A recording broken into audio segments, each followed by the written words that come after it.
Magandang araw mga kaibigan.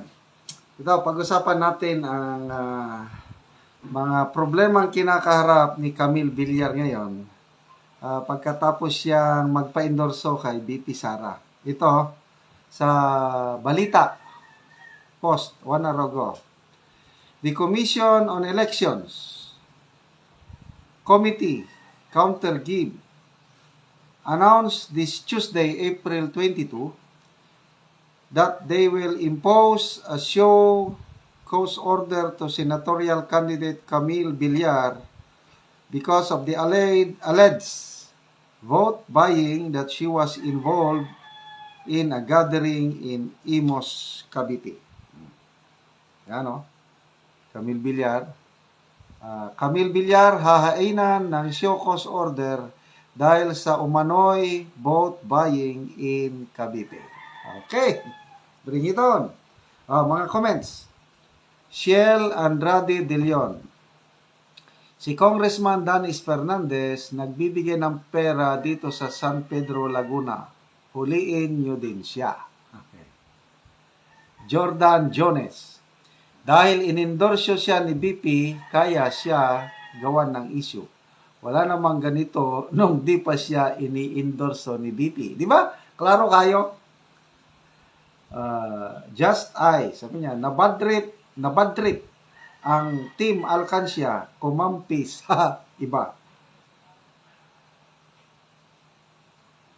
Says Cecil, pero kung nasa Alcancia pa yan, sasabihin ng Comelec, hindi vote buying yan.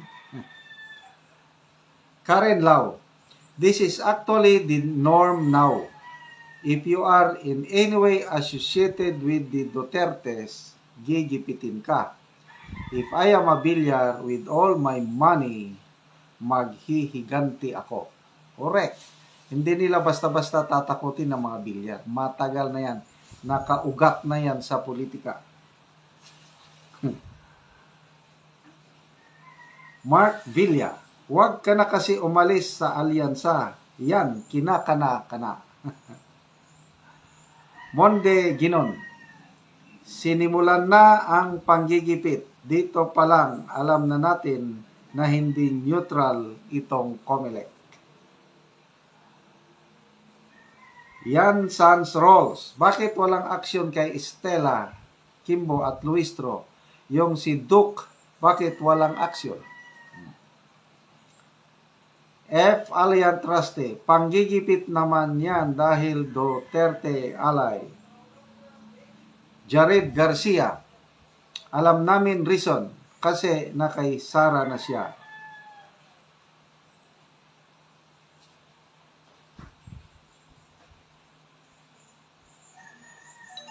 Pari Lando, noong member ito sa alyansa walang ka-issue-issue. Kahit sino pa man ng alyansa member ang lilinis.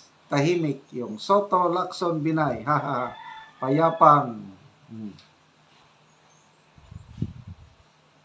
Ton Apolinario. Buti pa yung ayuda, legalized vote buying, kaya dapat illegalize na ang korupsyon. Dante Zabat. Comelec, mag-sample na kayo ng i-disqualify na kandidato. O unahin nyo na si Camille Villar kung meron kayong ebidensya.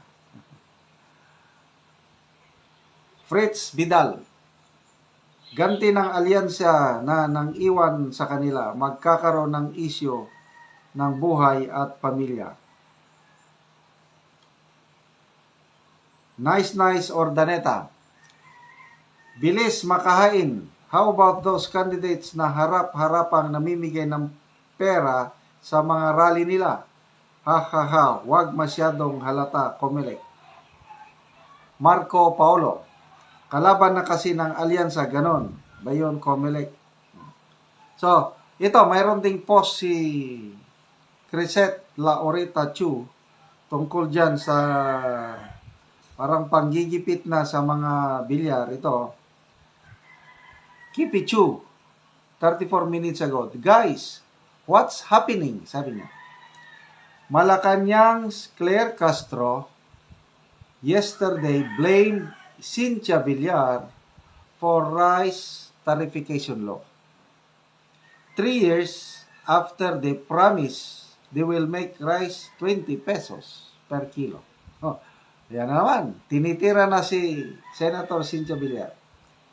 Congressman Jay Concon suddenly posts that he blames Manny Villar's Prime Water for bad service, and promises a congressional hearing years after Prime Water's problems have troubled subscribers.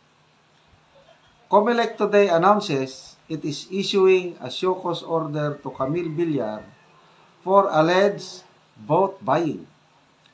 But there are videos on the internet where certain politicians are seen blatantly giving away money. Pero, ayuda daw yun, which they still don't have a right to distribute, as politicians should be hands-off with DSWD money. Guys, what's happening? Parang enemies of the state ang mga Villars today. Di ko magets. Anong meron? Kumusta si Mark? Tahimik lang? Only 2 weeks ago, the Villars were allies, favored. Walang problema ang Prime Water 2 weeks ago. Walang problema ang rice tarification law. Camille could do whatever she wanted when she was campaigning. Guys, any idea? May naapakan ba ang mga Villars na nono sa punso? Or may naputol ba silang puno sa Samar sa bahay ng queen ng mga taga-Biringan? Ay, nako. So, ganyan talaga ang politika sa Pilipinas. Pag there are no permanent friends, there are no permanent enemies. So ito, it's a calculated risk. Alam ng mga Villars, sa tagal na nila sa politika, alam na nilang mangyayari sa kanila ito, nagigipitin sila. At ito, I believe handa ang mga Villar na sasagutin ang mayan. Maliit na bagay lang yan, yung alleged vote buying. Kayang-kaya nilang depensahan ang kanilang mga sarili. Okay, salamat mga kaibigan sa inyong pagsubaybay sa ating channel. Nakakatulong kayo ng malaki sa Tribong Talandig. Dahil ang sweldo natin sa channel na ito is tinutulong sa tribo. Namimigay tayo ngayon ng mga yero at pako para ma-repair ang sira-sirang bahay ng Tribong Talandig sa Bukidnon. Panoorin nyo ang video na ito.